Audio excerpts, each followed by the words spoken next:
Welcome to Mountford Chambers in its virtual form. As I think you know, we would have liked to have welcomed you to our new and very smart building in Ely Place, but with a strained train strike threatened, it didn't seem a particularly good idea. This evening's session, which involves myself, Richard Furlong and Alexandra Scott, may sound like a curious excursion for criminal lawyers, but it's actually, when you get down to it, rather closer to home than you may think. And the first part that I'm going to do is pretty much exclusively criminal in its emphasis. There'll be some more erudite stuff from Richard after that. Why would anyone ask me, or Richard, or Alexandra, about asset recovery, rather than asking a civil or chancery specialist? The answer to that question, more than likely, is that they have heard or been told that to bring in the modern world a civil action and a private criminal prosecution at the same time is a smart idea if you want to recover your loss. And that's the primary focus of this evening's talks, and between us we will look at different aspects of that subject.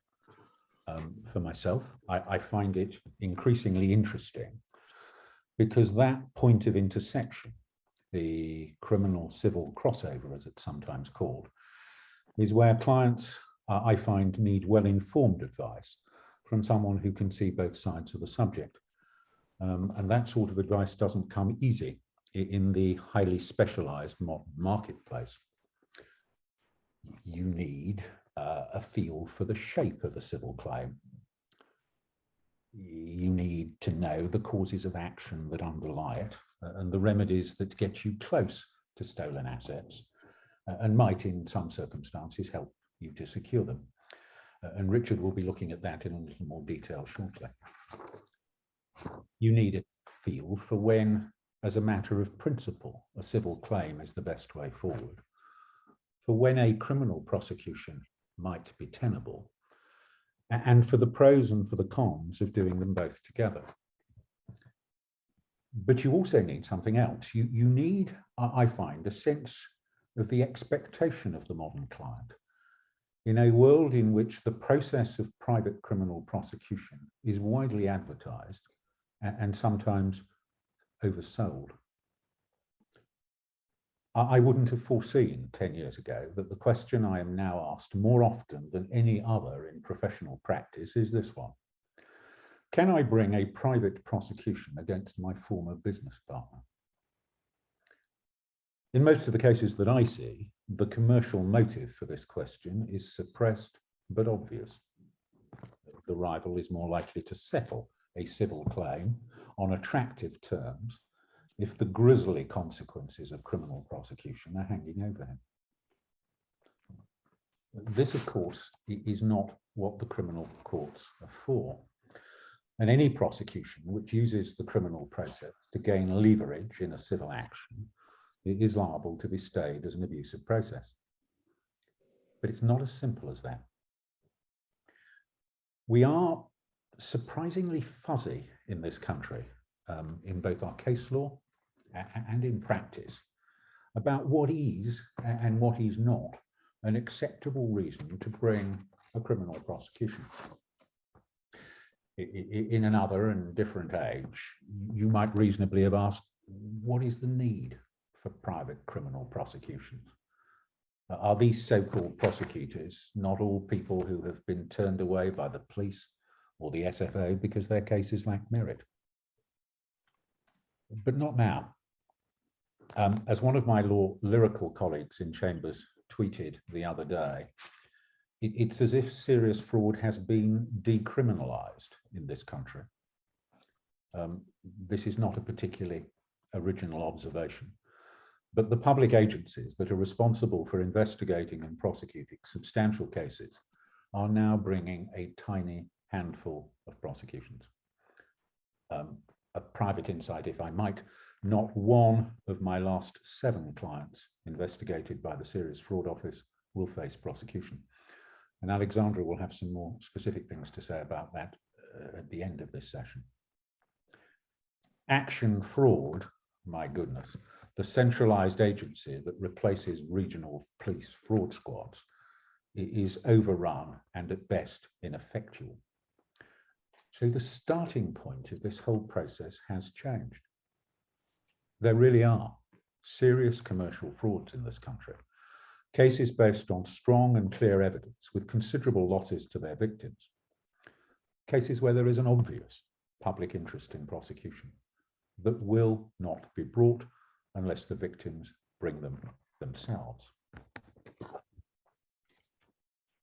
In my experience, and I don't believe that my experience is unique, that changes the landscape and it colours the approach of judges who would once have looked on the private prosecution process with no little distaste. The law says, beyond any doubt, that revenge, a raw, elemental feeling of wanting to see the person who stole your money suffer, is an entirely acceptable motive for criminal prosecution. This stems from Victorian ideas of retribution, which find easy resonance in modern judicial politics. So the private prosecutor, whatever his real motive, can, and often does, assert a wish to see the person who cheated him punished, and sometimes a desire to send a message to others who might be inclined to steal from him. This may be, and often is, disingenuous, but the courts will generally take this at face value. This prosecutor doesn't need to suppress his wish to use the criminal process as an asset recovery device, because taking advantage of the court's ancillary powers to order confiscation and compensation is not of itself an improper reason to prosecute. He, as the victim, can apply for compensation if the defendant, in his case, is convicted. Now, this needs just a little elaboration. Where there is a conviction for an offence, quotes, compensation can be ordered under section 130 of the Powers of the Criminal Courts Sentencing Act 2000 for, open inverted commas, loss or damage resulting from that offence or any offence that is taken into consideration by the courts in determining sentence. That there is in fact no explicit reference to a victim or to the person in whose favour the order is made. The question is not whether the loss results solely from the offence, but whether it can, quote, fairly be said to result from the offence. Ralston and Kenny. The modern assumption, though it hasn't been extensively tested, is that a criminal court generally will make a compensation order in favour of a successful private prosecutor in a clear-cut case. Compensation orders, as we've seen, are made as part of the sentencing process. They were once intended to avoid the need for separate civil actions in clear-cut cases. And there are older authorities which suggest that they should be made in straightforward cases where the quantification of the loss is clear. But I think the prevailing view is that a court would incline to exercise its discretion in favour of a private prosecutor who would establish significant loss to victims where there is evidence of an ability to pay. The compensation order, as you doubtless know, is enforced through a magistrate's court as a fine. By contrast, of course, there is a more developed mechanism for enforcing confiscation orders, but confiscation orders are as yet only oblique routes to obtaining recovery for a victim. Worth remembering this, where the Crown Court decides to make both a confiscation and a compensation order, and it's persuaded that the defendant does have sufficient assets available to satisfy, doesn't have sufficient assets available to satisfy both orders, it can order that the compensation order should be paid out of assets recovered under the confiscation order. And that is a useful device in some, but admittedly not very many cases. Although it's sometimes overlooked, sections 132 and 3 actually require the court to consider making a compensation order in any case in which it has the power. And those sections go further. They require the judge to give reasons if he decides not to make a compensation order. As many of you will know, in practice that doesn't happen because the issue tends only to arise where there is an application by the prosecutor. Accordingly, it seems to me that an indictment in a private prosecution case should be drafted with a careful eye on the power of the court to order compensation in relation to particular offences, and a focus, if possible, on the prosecutor as the loser or the victim. So, how does this sit with the idea of concurrent civil proceedings? In my experience, this needs careful and case-specific consideration. The idea of concurrent criminal and civil proceedings has generally been embraced by the courts for some time now, since the well-known and much-rehearsed case of Antonov in 2013. The existence of a criminal prosecution will only rarely justify a stay of civil proceedings. The test for abuse of process in the criminal courts, not applied in my experience with much consistency, is whether the prosecution is brought for an oblique or improper motive. That test is manifestly not met simply because there are concurrent civil proceedings, unless there is evidence that the criminal proceedings are being used as a form of threat, or more realistically, as a device to procure a favourable outcome to the civil case. So, by constructing a Chinese wall between the two sets of proceedings, different solicitors, different counsel, no liaison on matters of strategy, a dual-purpose litigant is generally protected from having his private prosecution stayed as an abuse. This might make you think that the combined proceedings route, if it is intelligently handled, will benefit a client who has the resources to fund both sets of proceedings. Don't take that, though, as a rule of thumb. There are cases where the decision not to bring civil proceedings, where they are the easier and more obvious route to recovery, might expose the prosecutor to a stay for improper motive.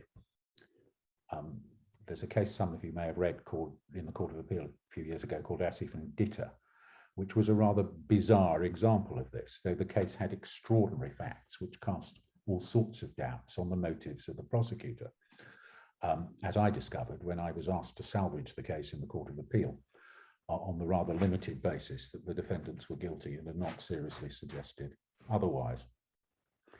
But in that case, the judge at first instance found that the failure to bring civil proceedings could be construed as a device to avoid the prosecutor or the claimant, as he would have been in civil proceedings, having to put down security for costs in a way that was enforceable against him. I think that was a little contrived, but the Court of Appeal agreed with that. The most obvious and striking flaw in the argument that a private citizen can do the state's job for it in the criminal courts is that serious criminal cases cost a lot of money to investigate and prosecute, to say nothing of having a proper disclosure regime, without which a private prosecution is no more viable than a public one. And Alexandra, I think, will have something to say about that also shortly. Only self-evidently a handful of companies or wealthy individuals can bear these costs. You can properly tell your client that orders for costs from central funds are made in every proper case, whether it leads to a conviction or not. And that as of today, the amount of those orders will be assessed on a commercially realistic basis. Just forgive me one moment.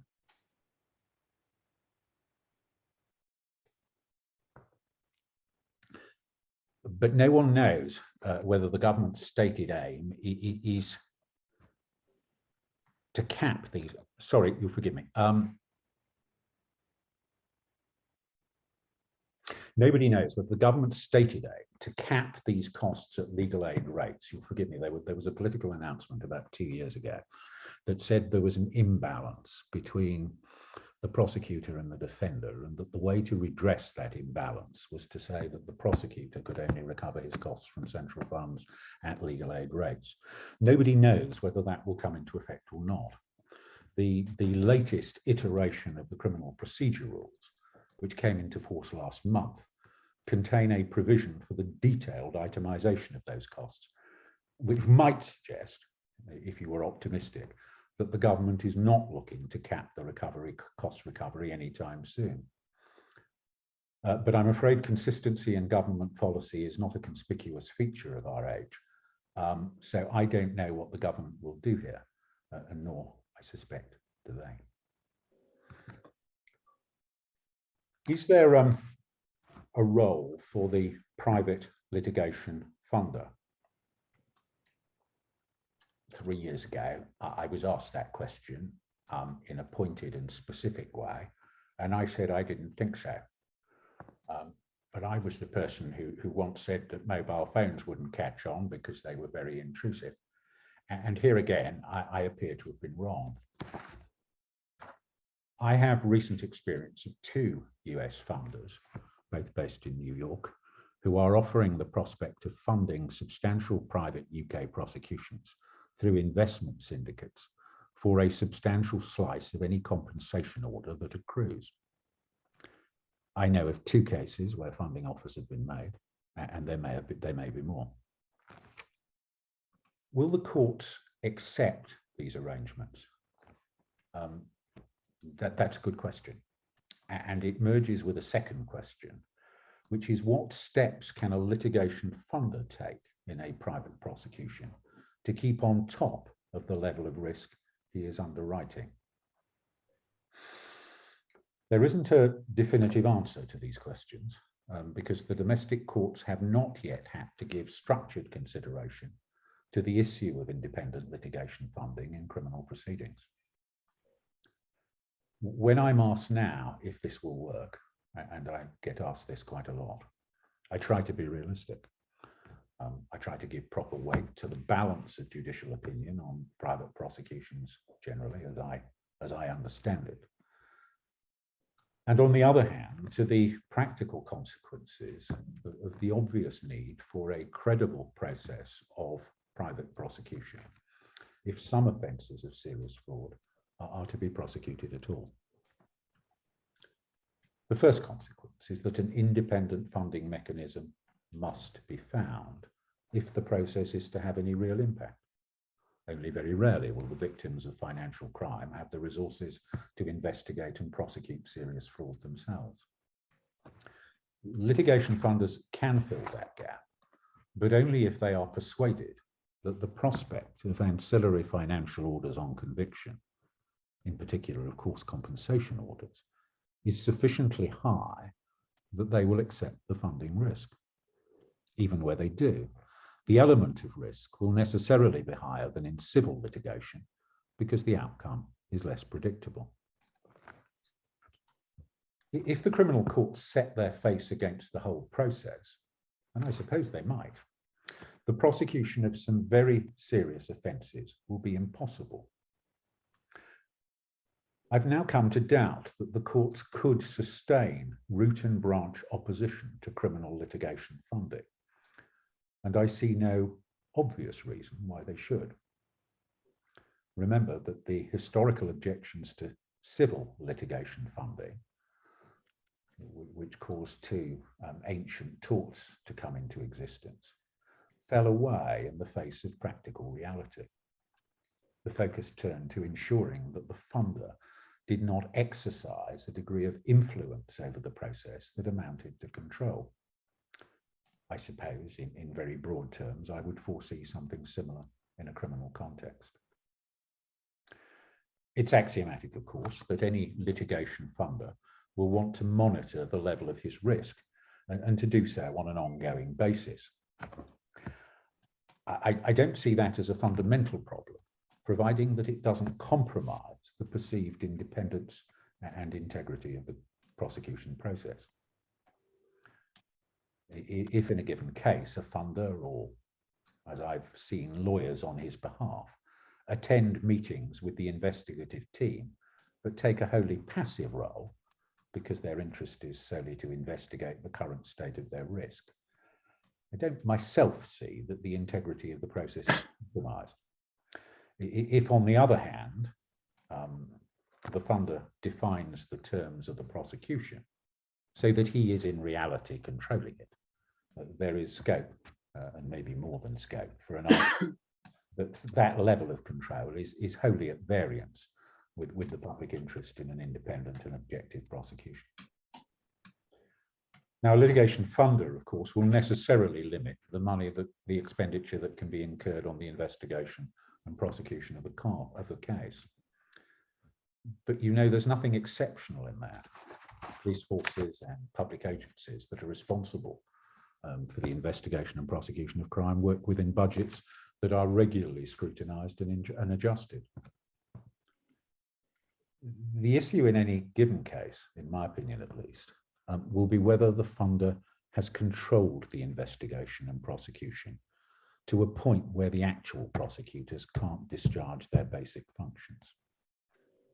If a funder's control goes that far, there will be problems, because it will at least be arguable that the objective investigation and prosecution of the case has been fundamentally undermined.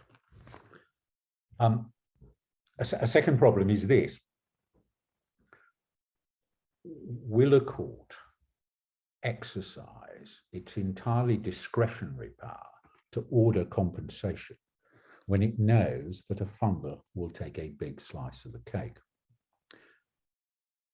I would argue, though I've only lately come round to this view, I would argue that it should, providing it is satisfied that the funding mechanism is competitive and the prosecutor could not have retained a larger share of the defendant's assets by a different arrangement. But it's fair to say that not everybody agrees with me, and it will be fascinating to see what happens if, as is likely soon, the point is tested. The reason I was distracted a moment ago was that I got a text from Alexandra, who was in a hotel, because she's doing, but she's back. She's fine, okay. I went on a little bit longer than I was going to, but now for some civil law, and I'm going to ask Richard to take up the battle.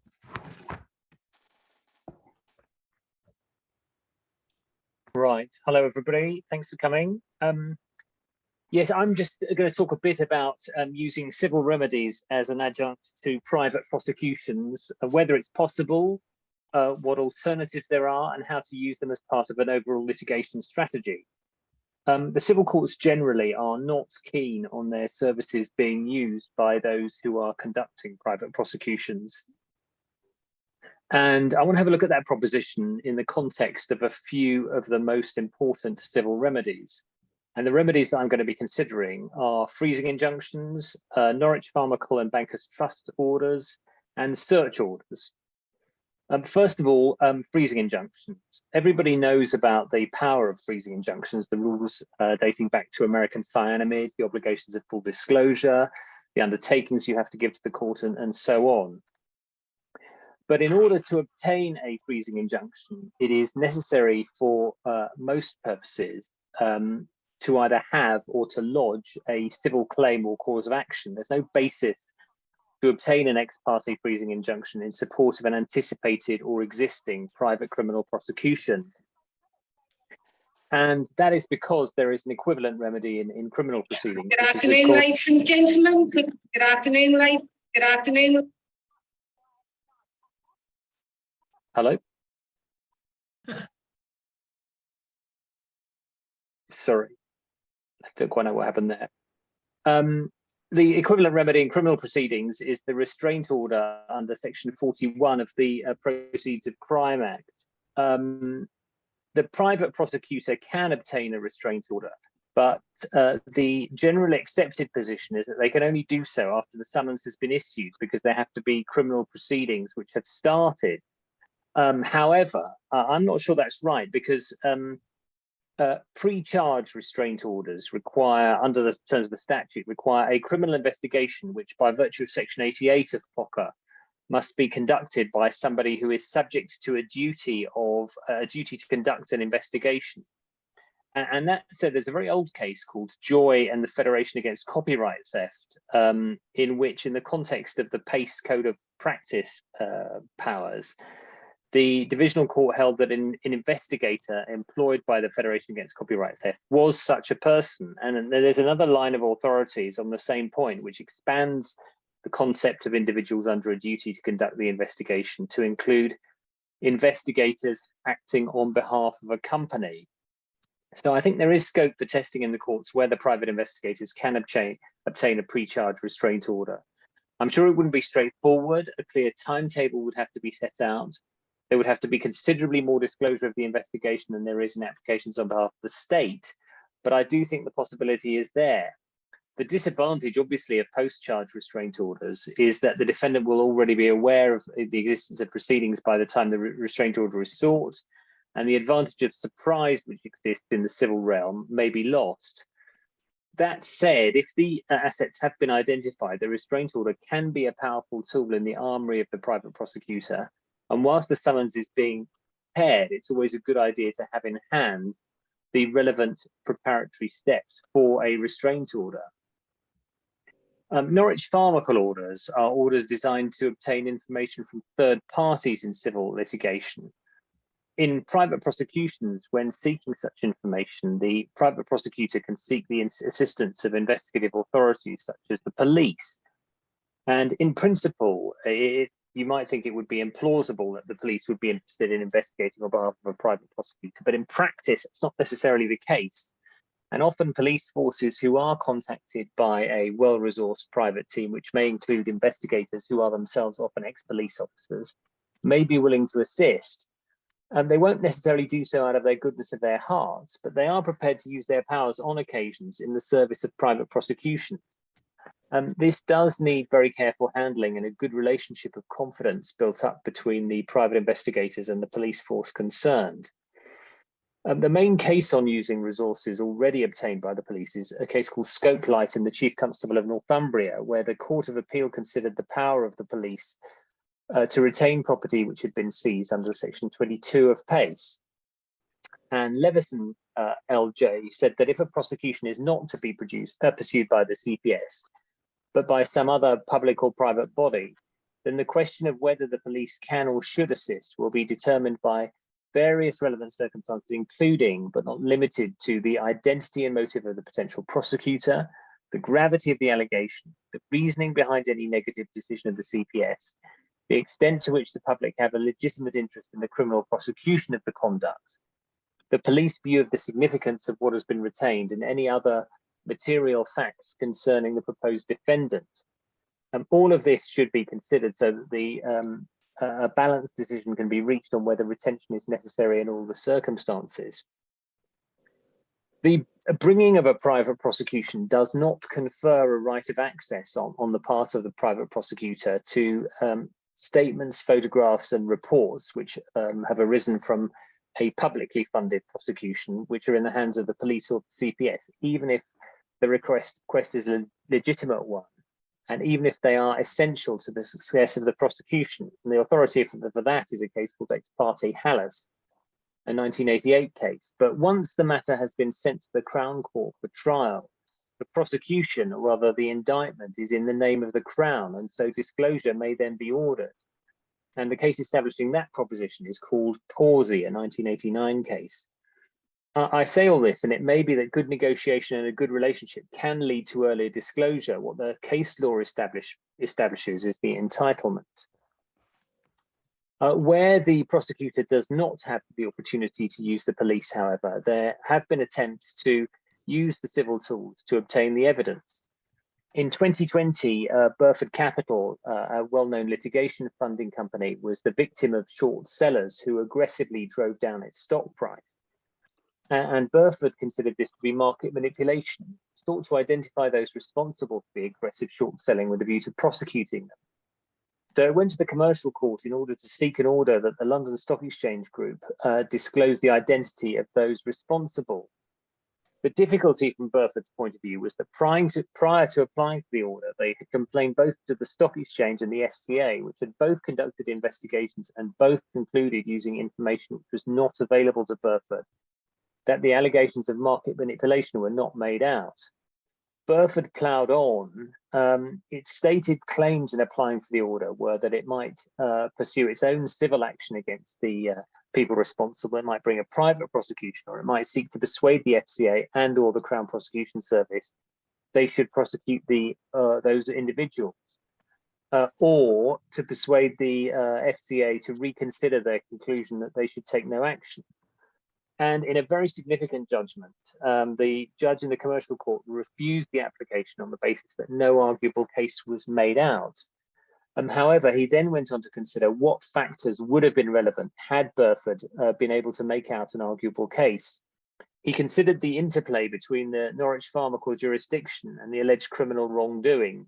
He concluded that where Norwich Pharmacal relief to facilitate a criminal prosecution or regulatory action was sought, this would impact on whether the exercise of the relief was necessarily in the interest of justice. And he cited as an example a victim of a phone scam who reports the suspected crime to the police. The police have all the full range of investigatory powers available. And the judge observed that an application for a Norwich Pharmacal order by the victim of the phone scam against the phone company for information identifying the scammers would, if not sought for the purposes of civil fraud claim, but rather for a criminal investigation or prosecution, require exceptional justification founded on specific features of the particular facts for which he said there was no obvious, for instance, which sprang to mind. And he concluded that it would be unacceptable for an application to be used in a case where a victim considered an official investigation was flawed. He took the view that an application for a Norwich Pharmacal order was effectively a backdoor way of avoiding the appropriate remedy, which was a public law action against the regulatory body or the CPS for failure to prosecute using, the victim's right of review. Where an authority had properly considered the decision and decided not to prosecute, it would not be in the interest of justice to grant Norwich Pharmacal relief, because any private prosecution would be likely to be taken over and discontinued by the DPP. So his comments in that Burford case place victims in a difficult position. If you don't report the crime to the police in the first place, you won't get a Norwich Pharmacal order because you should have reported it. But if you do report it and the authorities decide not to proceed, you may be barred from obtaining the relief because you should have gone for the public law remedy.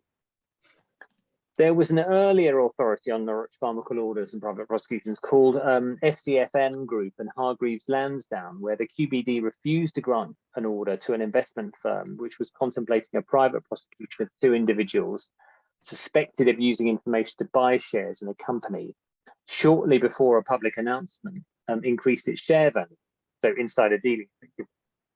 The basis for the refusal of the application was because the matter was already the subject of civil proceedings where disclosure could be sought, and the firm's suspicions had been referred to the CPS, which was well placed to decide whether to investigate. And overall, the order was not necessary for the firm to obtain justice. Bankers' trust orders are a similar jurisdiction to Norwich Pharmacal. It's an equitable remedy which is used for tracing bank accounts into which stolen or fraudulent funds have been transferred. Often used nowadays in cybercrime investigations, the orders are used to obtain the identity of accounts or account holders, but they can't be used to freeze the account itself, and are often sought in conjunction with freezing orders or other type of injunctions at the same time. They're generally granted as a last resort when there's no other way of identifying the proper defendant. Whilst the principles are behind them are not as well known as those in American cyanamide, it's a similar type of test. The applicant needs to show they've lost money due to a clear fraud. There needs to be a real prospect that the information sought may lead to the whereabouts or identification of the assets. The order sought should be as narrow as possible. They should be sought as quickly as is practicable. There should be undertakings for compensation, full and frank disclosure, and the orders should not be used simply to try and strengthen ongoing court proceedings. Issues of jurisdiction may restrict applications in relation to overseas banks, and the applications may require careful handling if the bank is or may be a party to subsequent civil litigation. Where these sorts of orders are being considered, it is clear that it's tactically beneficial to be running a civil and criminal investigation in tandem, and to obtain these orders as part of the background to a civil claim. As Charles has highlighted, there's now no real problem running civil and criminal claims in tandem. And in order to obtain this sort of evidence, it's clearly necessary to have a civil claim in hand.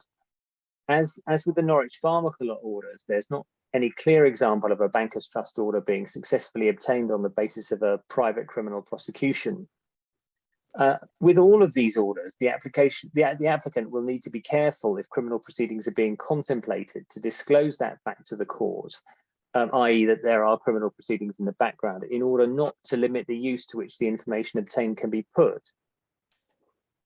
Normally, this disclosure should be made at the outset. There's no point in obtaining evidence for use in a civil claim and not have the permission to use it in a criminal prosecution if the evidence is sufficient in due course for one to be launched. A classic example of this are search orders. Search orders, which for the older generation used to be known as Anton Pillar orders, arise from Part 25 of the Civil Procedure Rules, which specify the search order can be granted under Section 7 of the Civil Procedure Act 1997. And under Section 7 of the Act, the High Court may make an order for the purpose of securing, in the case of any existing or proposed proceedings in that court, that is to say in the High Court, broadly the preservation of relevant evidence or the preservation of property which is or may be the subject matter of the proceedings. And the application must be made by a person who's likely to be a party to the proceedings in the High Court. The reasons for obtaining an order are obviously to obtain an applicant to discover and preserve evidence against a defendant, which is in the defendant's possession, and where there is a real possibility that evidence will be destroyed or concealed by him. It can also be used to identify and obtain other evidence against others who've been involved with the defendant in the fraudulent or tortious activity under the Norwich Pharmacal principles. And a third reason is for obtaining such an order would be prevent the defendant from tipping off others to destroy or conceal evidence, or finally to prevent further damage to the applicant. And similar to American cyanamide, the applicant must show an extremely strong prima facie case on the merits. The activities of the defendants must be proven to have resulted in very serious potential actual harm to the claimant's interests. There must be clear evidence that incriminating documents and materials are in the defendant's possession, and there must be a real possibility that such items may be destroyed before any application on notice can be made.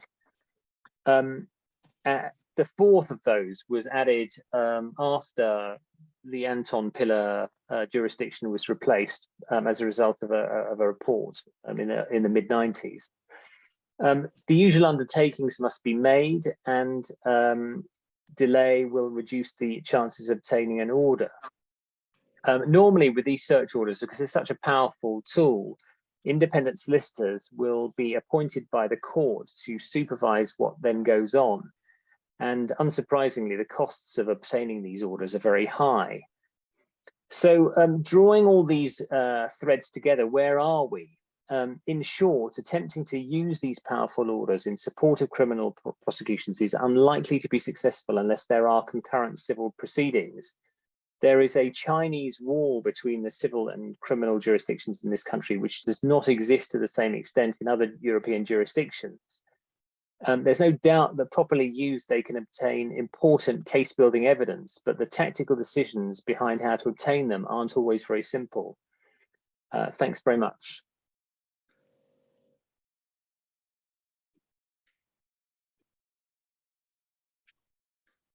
And Alexandra? I think miraculously I've made it back into the chat for the fourth time, just in time for my bit. I'm going to cover really the disclosure regime that applies in private prosecutions. But before I go on to that, I thought I'd just touch on some of the statistics that brought us to where we are. Because of course, anyone with a fraud practice can't help but be conscious of the steep decline in the number of fraud prosecutions that have been brought in the last 5 years. The public institutions that would focus on this, the SFO, HMRC, National Crime Agency, the CPS, have in large part diversified away from prosecutions towards DPAs, the imposition of unexplained wealth orders, and simple cash forfeitures, and is shying away from actually bringing proceedings or prosecutions for fraud cases. And statistics bear this out. If you look at the data from 2021, the SFO closed 12 criminal investigations, 9 of which had been open for over 4 years. In the year before, 3 deterred prosecution agreements were reached with a total value in excess of £860 million. Likewise, looking at figures from the CPS, the number of prosecutions for fraud and forgery cases have almost halved between the second quarter leading up to September 2019 and the most recent quarter ending in June 2022, down from 12,500 cases to only 6,500 cases. They've plateaued since COVID, and the government's decision to write off fraud committed during COVID through furlough schemes and bounce back loans will have done nothing to improve public confidence in the public prosecution of financial crimes. The reason for this decline will provide little in the way of comfort to victims of financial crime. Funding issues and high-profile disclosure failures have put the SFO in particular on the back foot. And the rise of private prosecutions feels inevitable at this juncture. Charles and Richard have already covered an enormous amount of ground, but I'm going to focus on what perhaps at first blush is a rather more mundane aspect of bringing a private prosecution, which is of course disclosure. The importance of a comprehensive disclosure regime for the bringing of any private prosecution cannot be overstated. The general consensus is that for a private prosecution to succeed, it has to demonstrate a better than average approach to disclosure, or to paraphrase and steal a well-known phrase, it is not enough for proper disclosure to be done, it must also be seen to be done. The implications of a deficient disclosure regime will be at best very expensive and at worst fatal to any prosecution, leaving the door open to an abusive process argument. And there's a helpful passage at 7.5 of the Private Prosecutors Association Code, which makes clear that the private prosecutor should be aware, advised by his or her legal representative, that a failure by the prosecution to comply with its duties of disclosure may lead to the proceedings being stayed as an abuse of process. Section 4 of the PPA Code is where it set out the requirements of a private prosecutor. And there's a long list of matters that need to be complied with. The CPIA 1996, its associated code of practice, the criminal procedure rules. Of course, this year, the Attorney General's guidelines on disclosure have come out, the judicial protocol on the disclosure of unused material in criminal cases, and all common law obligations, in addition to the matters set out already in the CPS disclosure manual. It is emphasized that it is crucial that the approach to take is straightforward, open, and transparent. There are, of course, some differences which perhaps at first blush seem nuanced between the disclosure systems in place for public authorities like the SFO and the CPS, as opposed to that for private prosecutors. But there are some additional elements of flexibility. The regimes for public prosecutors are very prescriptive and inflexible, with set roles for individual personnel within the regime, be they police officers or CPS lawyers. By contrast, the Private Prosecutors Association Code does allow for some flexibility, while it makes clear that the respective roles of investigator, OIC, disclosure officer, and prosecutor should be identified. It does not assume that a particular role will be defined by whether you are an officer or part of the CPS. This gives flexibility to the public prosecution team as to who acts in which role. Likewise, the PPA Code places significant weight on the use of disclosure management documents. These, of course, became mandatory or required in all cases which appear before the Crown Court following the Attorney General's guidelines. But the PPA code goes further, setting out at 4.1.3 that a disclosure management document should also be produced in private prosecutions before the magistrate's court, unless to do so would be disproportionate in any given case.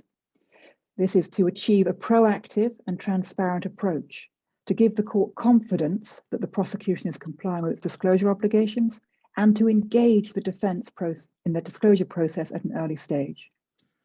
And one suspects that this emphasis on giving the court confidence stems from the judicial antipathy and scepticism that private prosecutions have been met with in the past, as I think Charles set out at the start of this talk.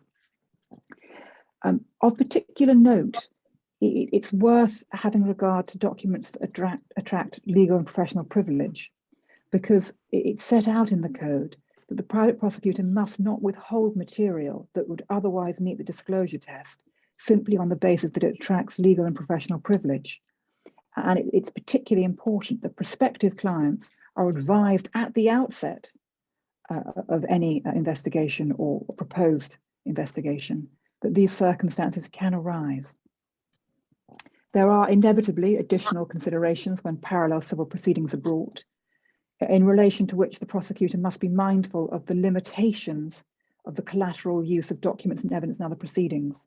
And if you have a spare half hour this evening, Anthony James and Chambers wrote an article on this last year for the Young Fraud Lawyers Association newsletter, which is very helpful.